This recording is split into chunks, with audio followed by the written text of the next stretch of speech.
Something absolutely insane happened last week. The entire financial market did something so spectacularly stupid. It makes Netflix greenlighting another season of Tiger King look like a masterclass in decision-making. Yes, that happened. And if you're wondering how we got here, imagine the entire market is like a jigsaw puzzle being assembled by caffeinated raccoons while Mark Cuban tweets about crypto from his mega yacht.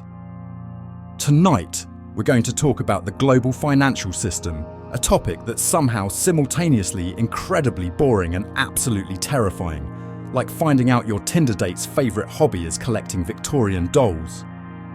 The modern financial system is essentially a giant game of pretend, where we've all collectively agreed that certain numbers on screens are worth something. It's like TikTok followers, but instead of dance moves, it's your entire savings. Money moves around the world in very specific patterns, following rules that make dark souls look user-friendly.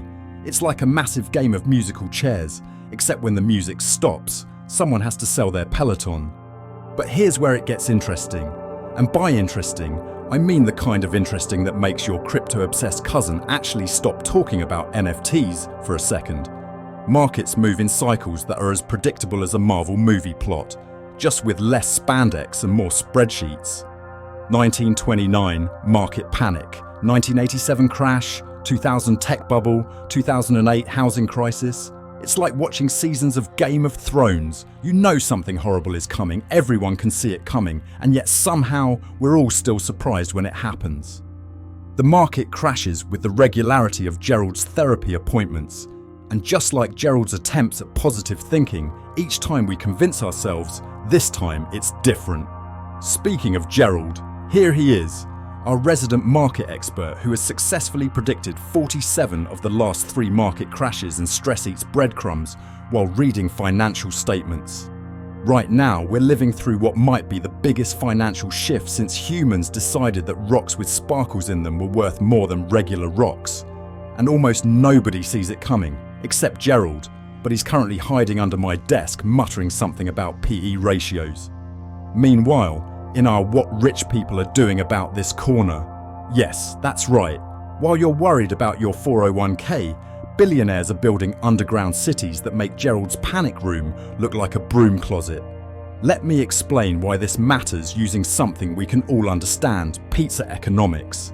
If the global economy is a pizza, we're currently in the phase where someone's trying to slice it with a chainsaw while blindfolded, and the delivery guy is actually 3 hedge fund managers in a trench coat.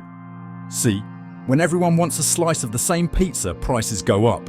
When everyone suddenly realizes it's actually a cardboard prop pizza, prices crash.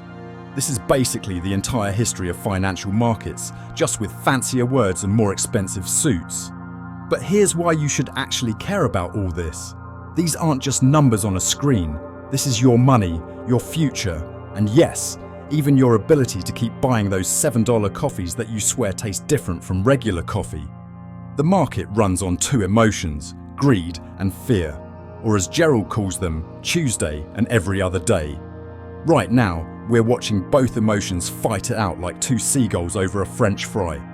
And the really fascinating part, the smartest minds in finance, people who went to school so expensive they make Gerald's therapy bills look reasonable, still can't agree on what happens next. Over the next number of episodes, we're going to show you exactly how these pieces fit together. From why your investment strategy shouldn't come from the same place you get your dance moves, to why market timing is about as reliable as Gerald's dating life. Because once you understand how the puzzle fits together, you might just be able to see what's coming before everyone else does. Though to be fair, Gerald saw it coming 6 months ago. He just couldn't tell us because he was too busy building his emergency seed stockpile. Look, Gerald, I know the market's down, but you can't just convert all your assets into birdseed futures. Gerald, step away from the terminal. Gerald.